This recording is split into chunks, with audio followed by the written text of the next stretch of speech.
நாம் இன்றைக்கி பன்னீர் கிரேவி செய்ய போகிறோம். அதுக்கு தான் பன்னீர் எடுத்து கட் பண்ணி வச்சுருக்கேன். 200 கிராம் பன்னீர் எடுத்து சின்ன சின்னதாக கட் பண்ணி வச்சுருக்கேன் க்யூப் சைஸில். அந்த பன்னீரை கொஞ்சம் நெய்யில் ரோஸ்ட் பண்ணி வச்சுருக்கேன். அந்த பட்டர் யூஸ் பண்ணணும், நான் நெய் யூஸ் பண்ணி செஞ்சுருக்கேன். இப்போ வெங்காயம் தக்காளிலாம் கட் பண்ணி வச்சுருக்கேன். ஒரு வாணலியில் பட்டை கிராம்பு ஏலக்காய் அப்புறம் இஞ்சி பூண்டு கட் பண்ண வெங்காயம் தக்காளி ஒரு 5 முந்திரி பருப்பு எல்லாம் சேர்த்து நல்லா வதக்கி வச்சுருக்கேன். வதக்குனதை நல்லா ஃபைன் பேஸ்ட்டாக அரைச்சி வச்சுக்கிட்டேன்.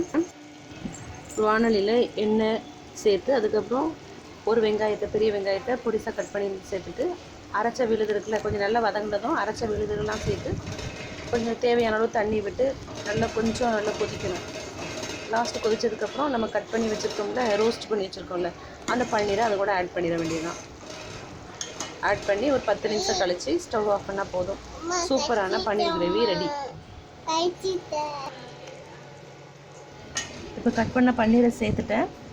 இப்போ நல்ல அந்த பபுள்ஸ் வந்துகிட்டே இருக்குது. ஒரு 10 நிமிஷம் இந்த எண்ணெய் பிரிஞ்சு வர்ற வரைக்கும் கொஞ்சம் வெயிட் பண்ணிக்கணும். எண்ணெய் பிரிஞ்சு வந்ததுக்கப்புறம் மல்லி இலை போட்டு ஸ்டவ் ஆஃப் பண்ணிட வேண்டியதுதான்.